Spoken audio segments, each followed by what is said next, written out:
Por mais louco que isso possa parecer, aparentemente as plantas são verdes porque o nosso Sol é verde.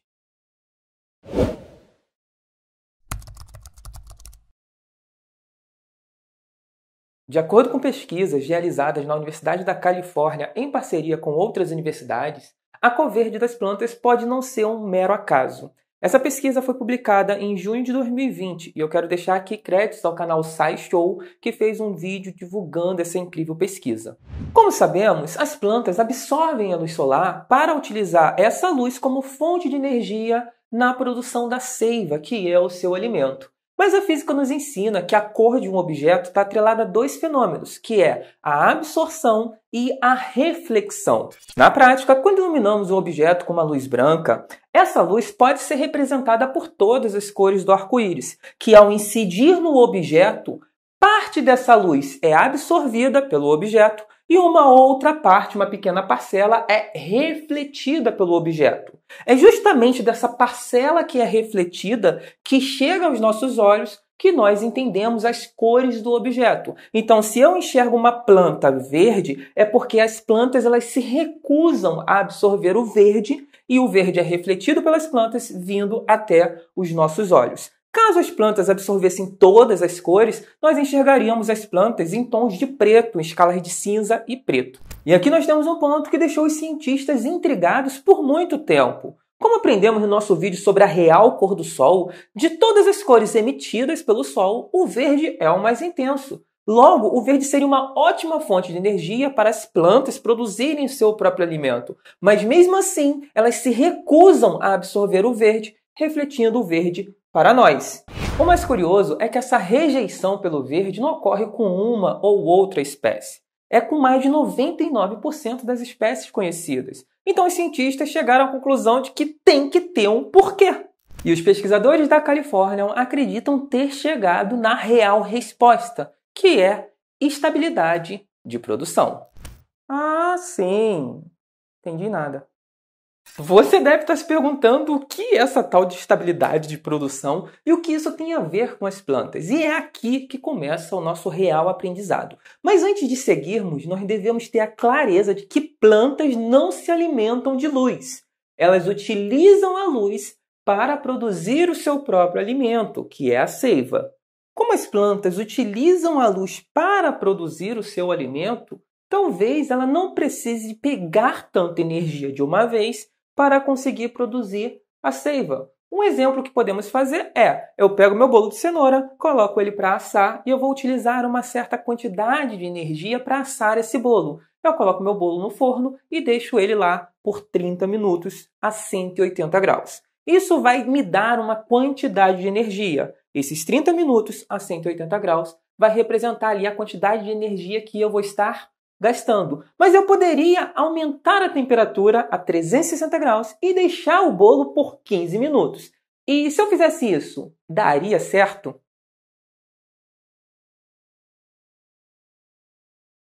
De fato, isso não daria muito certo. Isso porque a energia ela deve ser dosada. Por exemplo, quando eu cozinho um arroz, se eu colocar o fogo muito forte, a água rapidamente evapora e o meu arroz não cozinha. Agora, se eu colocar o fogo muito fraco, a água não seca do arroz e meu arroz vira papa. Então, eu tenho que mais ou menos dosar a energia que eu vou estar disponibilizando no tempo de cozimento do meu arroz. E isso se aplica na preparação de qualquer coisa.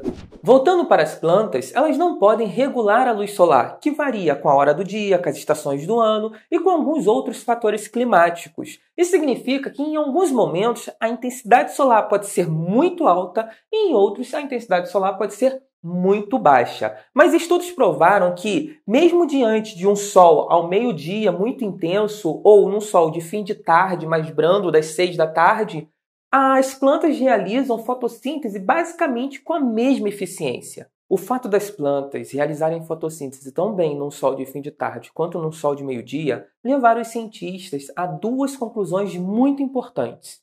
Primeiro, a quantidade de energia necessária para as plantas produzirem a seiva não é uma energia tão alta. Isso porque elas conseguem realizar a fotossíntese até mesmo com pouca energia disponível, que seria num sol de fim de tarde. Segundo, as plantas não têm intenção de produzir muito alimento, produzir muita seiva. Isso porque, mesmo quando ela tem mais energia disponível, que seria um sol de meio-dia, ela não aumenta a sua produção de seiva.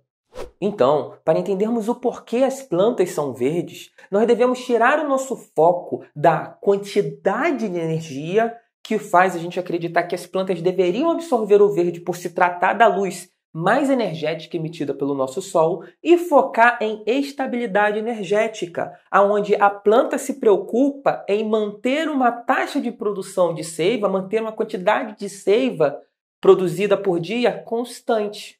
Para entendermos a estabilização energética, nós devemos ter clareza do que ocorre no processo de fotossíntese. Esse processo pode ser dividido em 3 etapas, onde nós temos a captação da energia, nós temos a estabilização da energia captada e, por fim, a utilização dessa energia no processo de produção da seiva. Quando falamos sobre estabilização energética, nós estamos falando que, independente dos valores que entrarem na captação energética, nós vamos ter um valor constante no processo de produção da seiva. Então, se eu entro com um valor 100 de energia, passa pelo processo de estabilização, eu tenho aqui um valor 20. Se eu entro com um valor 30, passa pelo processo de estabilização, eu continuo tendo um valor 20. Então, variando aqui a quantidade de energia captada, isso não vai influenciar na quantidade de energia necessária para a produção da seiva. Para que isso ocorra, nós temos 3 pontos muito importantes que vão caracterizar as cores que as plantas absorvem e as cores que as plantas refletem. O primeiro ponto para se ter uma estabilidade energética na produção da seiva é, no momento da captação, as plantas não podem depender da maior intensidade solar. Como o nosso Sol tem um pico de intensidade na luz verde, as plantas não podem depender especificamente dessa intensidade. E para a gente entender isso, basta a gente fazer a seguinte analogia. Uma pessoa que ganha muito, tem um salário muito elevado, vamos colocar uns 20 mil reais, ela tem um custo de vida alto também, que é proporcional ao quanto ela recebe. Só que, em uma eventualidade, se esse salário diminuir, esse custo de vida, por ser alto, vai ficar muito prejudicado. No caso das plantas, como a luz varia a sua intensidade ao longo do dia, ao longo das estações do ano, em algumas condições climáticas, como nuvens, chuvas, etc., se as plantas dependerem da luz verde, ela vai ter um custo de vida muito elevado. E essas oscilações vai fazer com que, muitas das vezes, esse salário, esse verde, não chegue com a intensidade razoável para a planta produzir a seiva. Então, as plantas não gostam de trabalhar com o pico de luminosidade, que no caso do nosso Sol é o verde. O segundo ponto é fundamental para as plantas absorverem cores diferentes. Isso porque, com as eventuais oscilações que podem ocorrer com a luz solar e a intensidade dessa luz, uma cor pode acabar compensando a falta de outra. Uma analogia que nós podemos fazer é uma pessoa que tem 2 empregos. Se acontecer algo em algum emprego, como por exemplo não pagar mais horas extras, o outro emprego pode cobrir essa redução de salário. Isso quer dizer que ter 2 empregos, por exemplo, faz com que você tenha uma condição mais estável, certo? A devido às flutuações do mercado e por aí vai. E isso mostra que, para quem investe em bolsa de valores ou coisa do tipo, nós podemos aprender muito com as plantas. O terceiro ponto, que já foi comentado, mas que vale a pena reforçar, é que das 2 fontes de energia que as plantas têm, elas não podem ter 2 fontes próximas somente. Por quê? Seria um análogo a eu ter um emprego e considerar isso minha primeira fonte de renda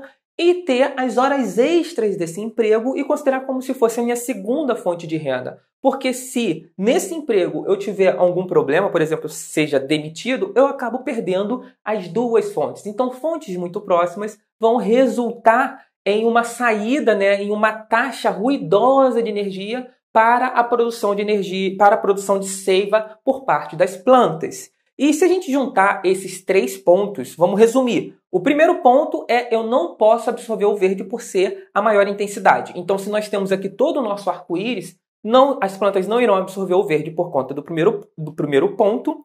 E o segundo ponto aponta para a gente que precisamos ter 2 fontes, pelo menos, Ok, eu tenho duas fontes, já não vou absorver o verde, eu tenho que absorver duas fontes. Mas essas duas fontes têm que ser bem separadas. Eu não posso absorver o vermelho com outro vermelho, com diferentes tons de vermelho. Então eu vou absorver vermelho e verde, mas o verde não pode ser absorvido por ser a maior intensidade. Então o que as plantas fazem? Absorvem o vermelho e o azul. As plantas absorvendo o vermelho e azul e refletindo somente o verde, é isso que dá a coloração verde para as plantas. Então, a principal razão das plantas serem verdes é que assim ela mantém um ritmo de desenvolvimento, de crescimento um pouco mais lento, uma vez que ela não utiliza de toda a energia que poderia ser utilizada caso ela absorvesse o verde, porém ela consegue manter um ritmo constante, tendo uma taxa de produção de seiva constante. E isso é uma analogia ao maratonista, que não corre desenfreadamente no início da corrida, certo? Mas ele mantém um ritmo um pouco mais lento, ele consegue percorrer por longas distâncias. E mais ou menos essa é a filosofia das plantas, devagar e sempre. Talvez você tenha ficado curioso sobre algumas plantas que têm folhas roxas e alguns micro-organismos aquáticos que fazem fotossíntese. Essa pesquisa também fala sobre eles e explica que tudo que falamos sobre as plantas serem verdes se aplica a essas plantas com folhagem roxa. A diferença é que elas crescem em situações onde o pico de intensidade não é mais o verde, o pico de luz não é mais o verde. Essas plantas costumam ser rasteiras e crescerem às sombras de plantas verdes.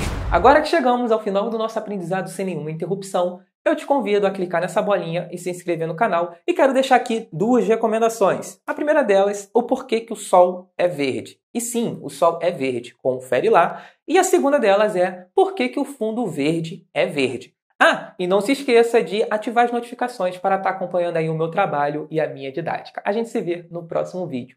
Valeu!